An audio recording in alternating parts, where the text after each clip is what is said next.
Brought to you by Penguin.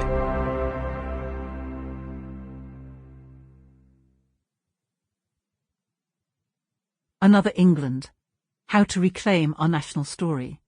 Written and read by me, Caroline Luca.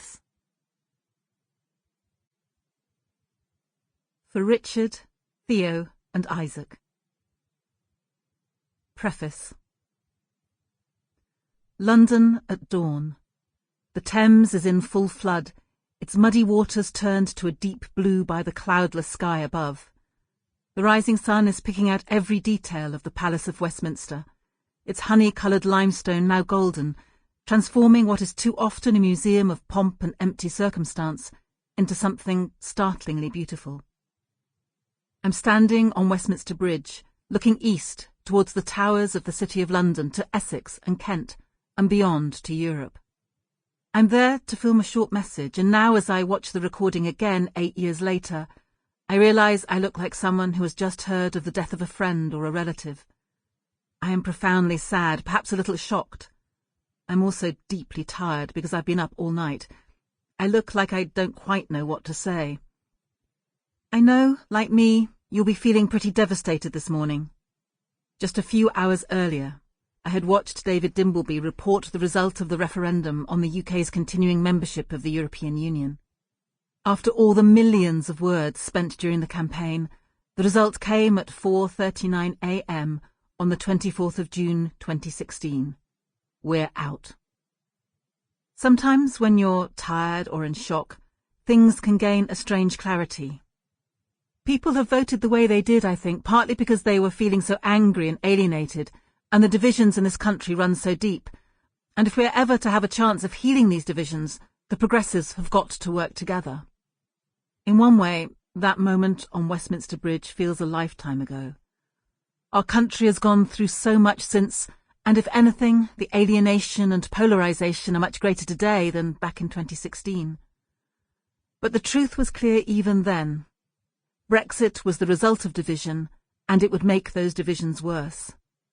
The fact that England and Wales voted to leave and Scotland and Northern Ireland to stay has put incredible strain on the myth that the United Kingdom is an equal partnership of four nations.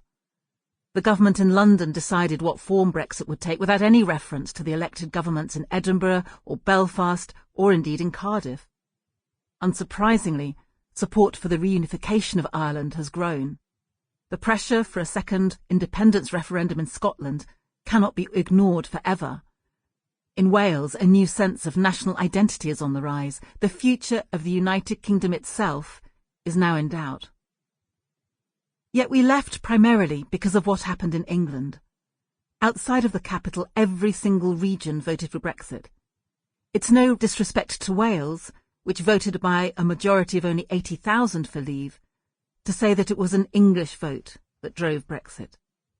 And many reasons have been advanced. It was because of the way communities had been abandoned when so much of our industry collapsed in the 1980s, because of the hollowing out of local democracy intensified under Margaret Thatcher, because the deregulated City of London had sucked more and more investment out of the regions, because the great institutions that we all shared, like the NHS, were being trashed, because the old elites of Eton and Oxford were not only strengthening their grip on the reins of power, but were now looking increasingly to tax havens and Wall Street to better themselves and their friends, and 100 other betrayals.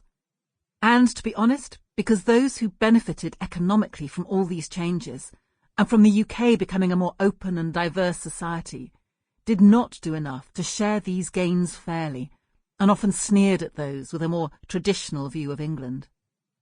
It was this sense of division that led me to try something new. In the months following the 2016 result, I travelled to as many leave voting areas in England as I could, to hear from people first-hand and face-to-face why they had supported Brexit. Sometimes this was difficult. More often it was refreshing and reassuring because there was so much more that we agreed on than held us apart. Many people were angry, of course they were, but if you took the time to go and paid them the courtesy of listening, then common ground could emerge. One theme that continually arose throughout this listening exercise, which my small team filmed and shared as best we could. Sample complete. Ready to continue?